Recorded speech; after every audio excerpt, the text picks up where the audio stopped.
first off, we are in the throes of panic about COVID. COVID has been around for over a year now. Before long, we're going to be looking at the 2-year anniversary. Joe Biden came out yesterday and announced a sweeping set of government interventions designed to promote and really, I think, force people to get vaccinated. Now, we at the Western Journal are pro-vaccine. We would tell you your chances of surviving COVID with the vaccine are a heck of a lot better than without the vaccine, but that is a personal choice. I myself have not been vaccinated, but again, that is a personal choice. We would encourage people to make the decision that you feel is right for you. But Biden did nothing but amp up the panic surrounding COVID yesterday with his announcements. We are also coming into, as I mentioned a moment ago, the 20th anniversary of 9/11. That will bring the idea of terror back up and fear of the unknown, fear of what could happen. And that really is ultimately what's behind COVID and terrorism.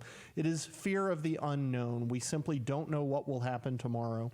And we are trying desperately as humans to figure out what to do about that. But there's a piece going around on social media from C.S. Lewis, famed Christian apologist and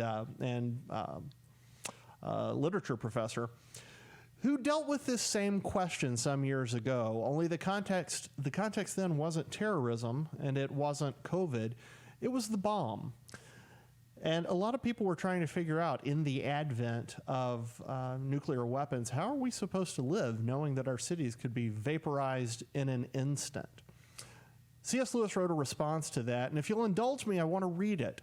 We're going to have it on screen as well, but I think it is worth us thinking about as we try to figure out how do we live with the fear of COVID, and really how do we live in a post-9/11 world where terrorism abounds as well.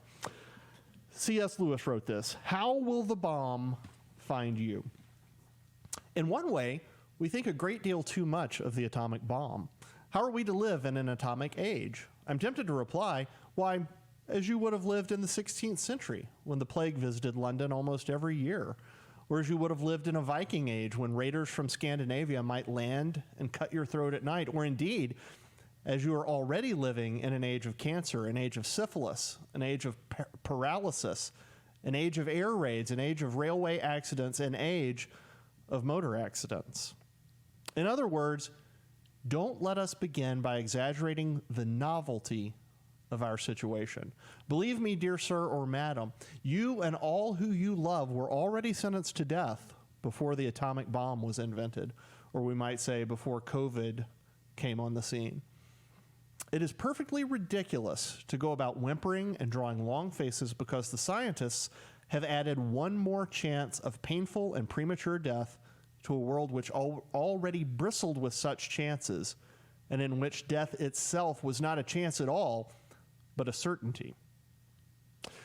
If we're all going to be destroyed by an atomic bomb, let that bomb, when it comes, find us doing sensible and human things, praying, working, teaching, reading, listening to music, bathing the children, playing tennis, chatting to our friends over a pint and a game of darts, not huddled together like frightened sheep and thinking about bombs, or maybe thinking about masks or germs. They may break our bodies, a microbe can do that, but they need not dominate our minds.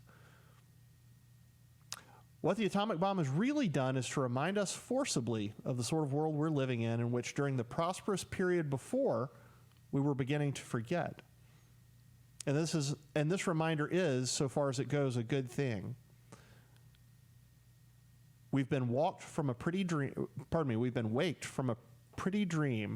and now we can begin to talk about realities.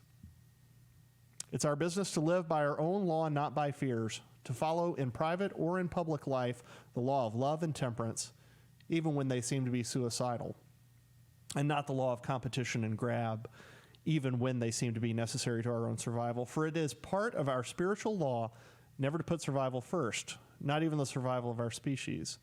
We must resolutely train ourselves to feel that the survival of man on this earth, much more of our own nation or culture or class, is not worth having unless it can be had by honorable and merciful means. Coming to the end here.